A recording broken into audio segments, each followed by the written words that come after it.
Hello, my YouTube fam, my co-workers. I am the nursing assistant.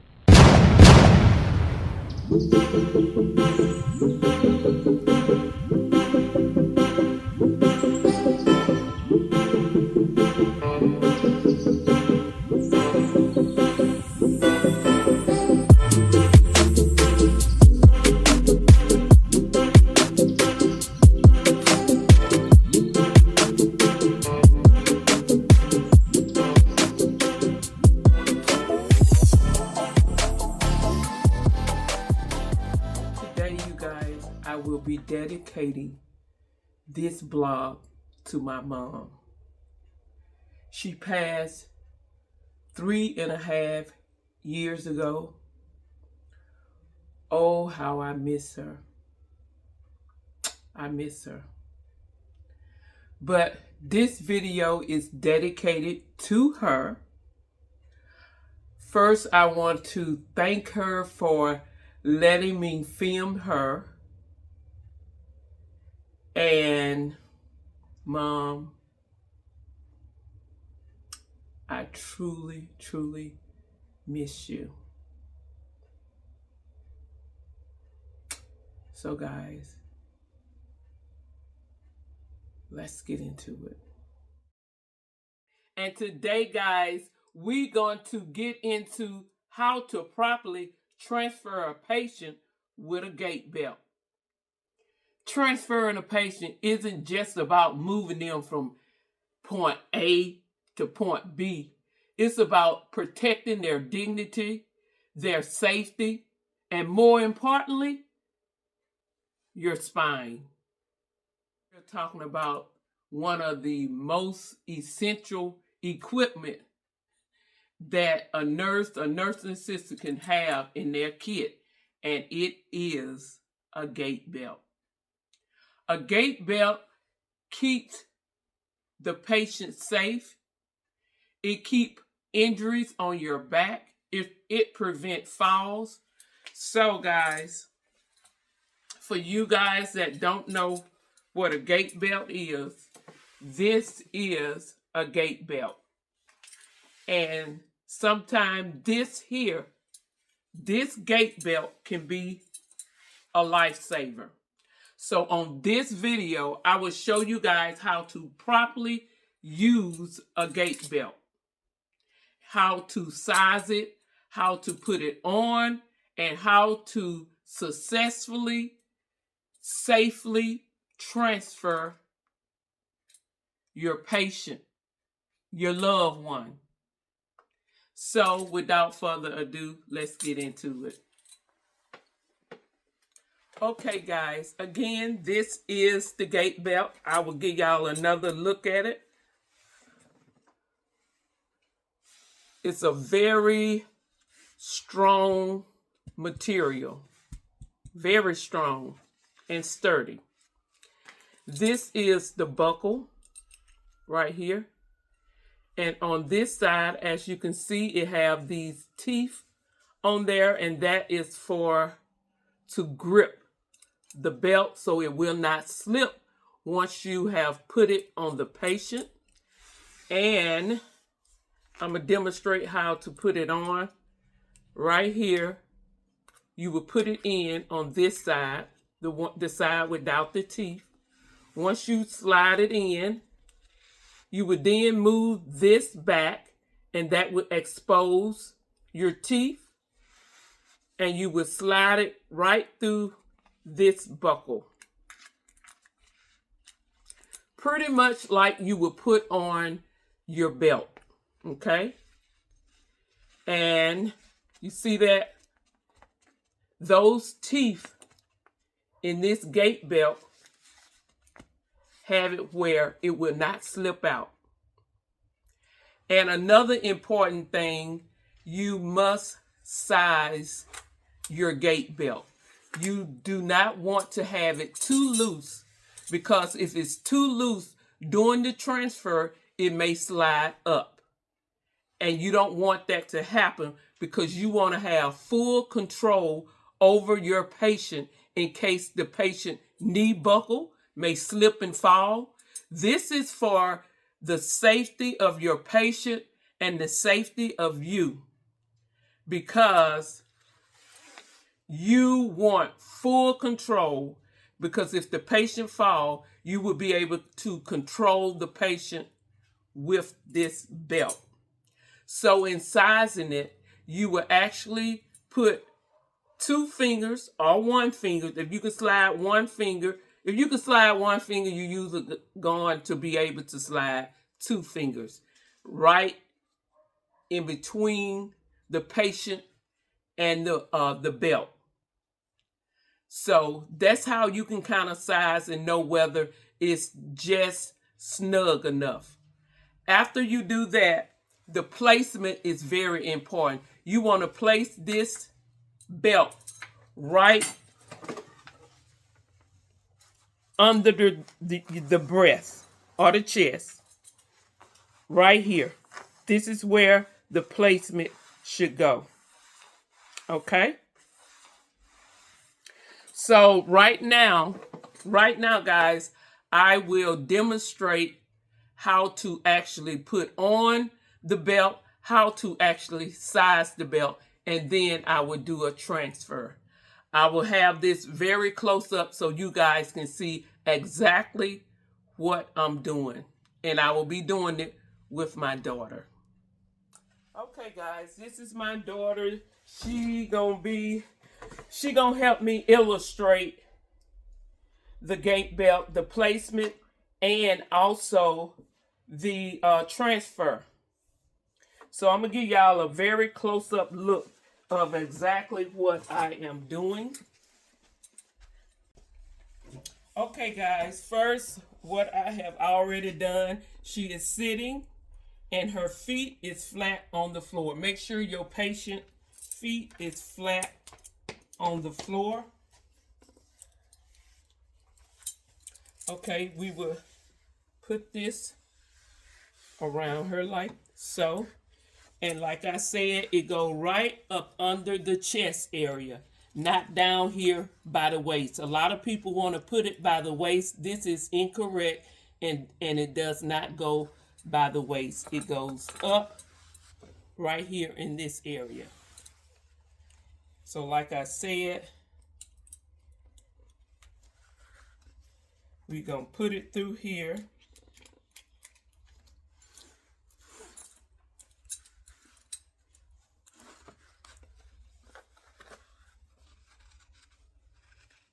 Y'all see the teeth right there? That's what gonna hold it.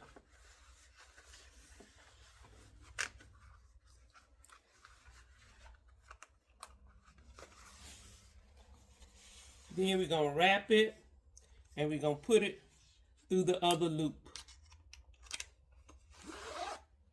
Just so. Now, I may have a difficult time getting hers just right because of she's a child and she's very tiny. I'm a child. And this is an adult gait belt. So, as you see the placement right here, let y'all guys see the front. See how that is? Just so like that, okay? Now to size it. I'm gonna let them see. I'm just gonna move her arm so you guys can see. Right here, you move the belt. I can put 1 hand in here. I can put 2 hands in here. See that? Long as you can get your 2 fingers in here, you good. It's gonna be snug, but as long as you can get 1 or 2 fingers in between her and the gait belt, you're good. Okay, now what we're gonna do, we're gonna transfer her to this chair using the gait belt. You would stand in front of your patient and you will bend your knees because you want your knees to kind of control her knees. Like I said, in case her leg buckle or anything, you want to be able to have full control over her. You would take just like this here. I got one hand on each side. You can have it like this on the side. You can also hold it in the back, just whatever your preference is. You make sure the patient's feet is on the floor, which hers is flat on the floor, and we're going to do a smooth transition. Okay? Usually I would tell the patient on the count of 3. 1, 2, 3. Smooth and easy. That is how you do a successful transfer with a gait belt. Now, you guys, I would demonstrate if a patient buckled under and she's falling. Okay, guys, I'm finna show you how to properly handle a patient if during the transfer they begin to buckle over and fall. You do not want to strain yourself to try to pick them back up to put them in the chair, because you also have to take care of yourself and your back. So safety for you is just important as it for you as it is for the patient. So what you would do is you would lower them down to the floor so they just don't fall and hit the floor. So I would demonstrate that. As I told you guys, when you transferring a patient, you have to have your leg on their knees. So on the count of 3, 1, 2, 3. If this patient is beginning to fall, I will slide her down on my leg. As you can see, I got full control, and just sit her down.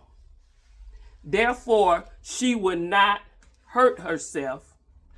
Okay, you can stand up. Therefore, that would keep her from injuring herself and also keep you from injuring yourself. I hope y'all saw all the little details as far as me putting on the belt, how I sized the belt, how the transfer were actually done. I did want y'all to get a very close-up look of how that was done. But now I will show y'all how to do a transfer on a bed-bound patient. And this is my mom. So I hope y'all enjoy this video, this little clip that I'm going to insert. And I hope y'all get a feel of how to handle and how to proceed in a safety manner for you and the patient when transferring. So guys, here you go.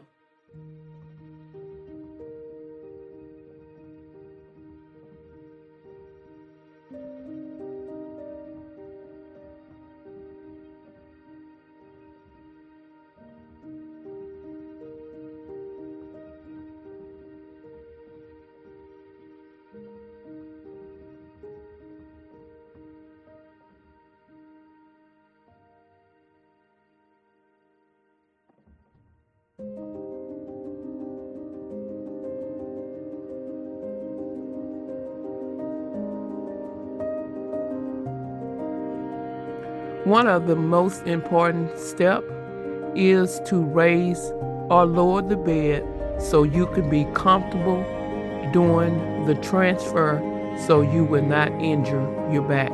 You have to always, at all times, think of your back. I am turning her on her side. This is one of a good way to get up a patient if they have limited mobility.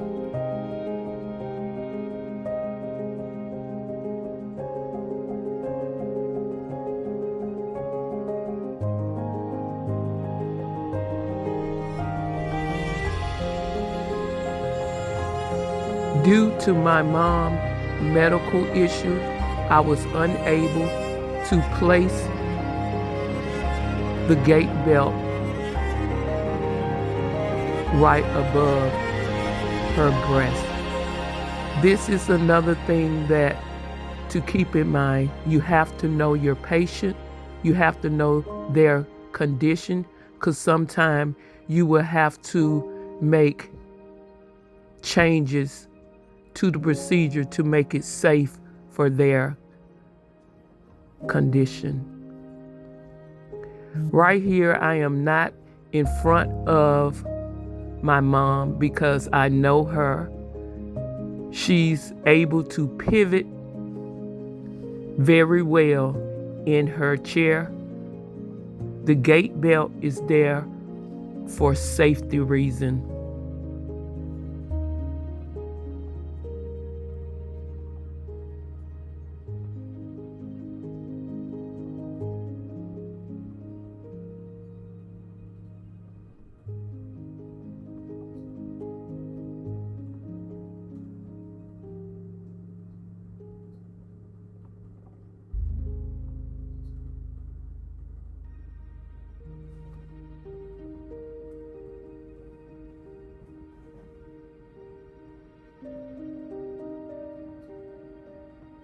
Now we are getting ready to get her in her favorite chair.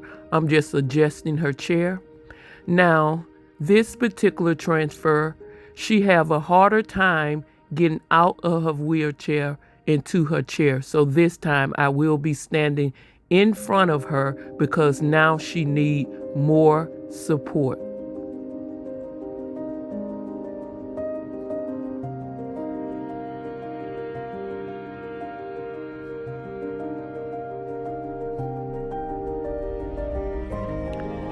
And don't forget to lock your wheelchair.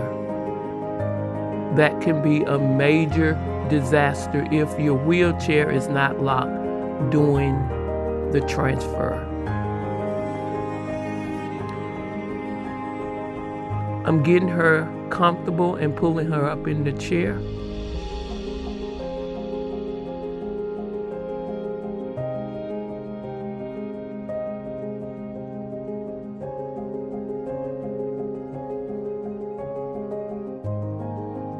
Removing the gait belt.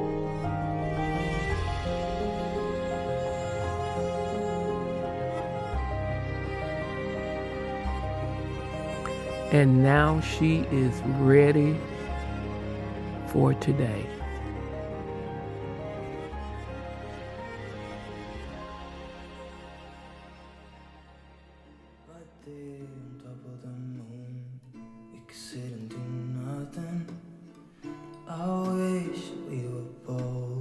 Mom, thank you for being my partner in this video and for teaching me the true meaning of caring and compassion. I miss you every single day, but your spirit lives in everything I do. I love you so much, and I miss you. Rest in peace, my sweet, I think it's hard how we always wait precious another day. Mom.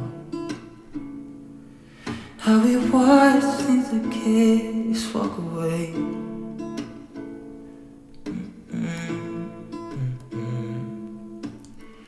Let's live down by the water, watch it come and go home. I wish we were both to like sail away. I just don't wanna care. Can you be here and I'm good? Alone, I'll be okay with you like an old friend. Too scared now, thinking I should call up.